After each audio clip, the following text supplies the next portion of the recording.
Hey, I got a good left-right story for you. Back at my shop, Baby Lane, we used to have field car racing Friday nights. And we just pick up junk cars on the side of the road and we'd race them around the field. Yeah. And we had quite a track set up with cones and stopwatch everybody. And it just started getting out of hand, you know. So we tried to figure out a way to slowing everybody down. I mean, we were having 40-mile-an-hour collisions and, you know, it was getting bad. Somebody's going to get hurt.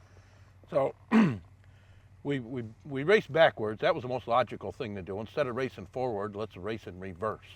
You know, do the whole track in reverse. And it was all stopwatch racing, you know. You go and it was pylons. The course was all set. If you hit a pylons, it costed you 5 seconds, you know. If you went on the outside, you know, blatantly blew them off, went on the outside, it was like a 15-second penalty. Yeah, backward racing was kind of fun, but then we come up with another genius idea. We said blindfold racing. Oh boy. So we put a motorcycle helmet and duct taped it up. I mean, it was real blindfolded. You're looking through duct tape.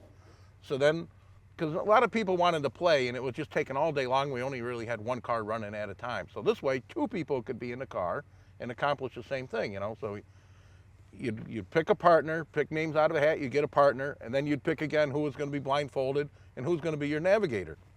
Well, one of my buddies, I drew one of my buddies, swear to God, dumb as a rock. So I didn't trust him to be my navigator. I said, no way, I'm going to be blindfolded with this fool sitting in the passenger seat. So I said, I'm better off telling him what to do.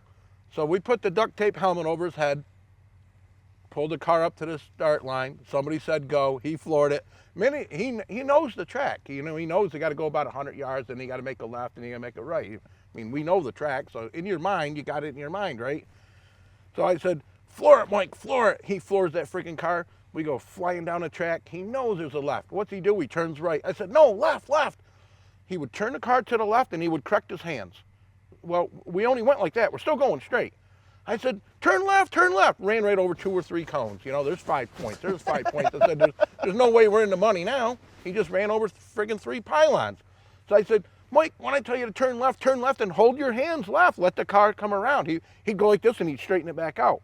You know, all the car did was go like that. Was still going straight. Twitch. So he turns his head and looks at me and says, how am I doing now? I said, you're doing just fine.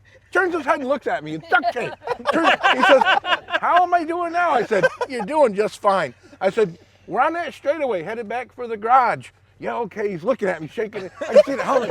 He's looking. Yeah, okay. I said, you're on that final straightaway, headed for the garage. I said, floor the son of a, hold it right on the floor. Really? Hey, he stomps that son of a. He was going dead away from the garage. There's a hedgerow on the end of the gravel pit. Oak tree, that freaking big around. I said, little to the right, little to the right. He turned that a little to the right, and I looked up, and I looked out the windshield, and I said, man, this is gonna hurt. I put my hands and feet up on the dash of that car. How we doing, Pat? How we doing? I said, you're doing great. Hold it right there. We hit that tree so hard the back wheels come off the ground. His face, a helmet went through the windshield, cut his chin strap, cut him, bent the steering wheel over forward. I'm telling you, the back had come, poof! I drove him straight into a tree at 40 miles an hour. He was blindfolded. He didn't have a clue. He ripped his thumbs off the steering wheel. He just went, poof. And you call him the stupid son of a. Oh boy. I drove that some shit 40 miles an hour. I was having second thoughts. I said, this is gonna hurt. I'm telling you. I thought you were gonna open the door. I was and roll hanging out. onto the dash, and well, I'm telling you, it pile drove me in that car. It hurt.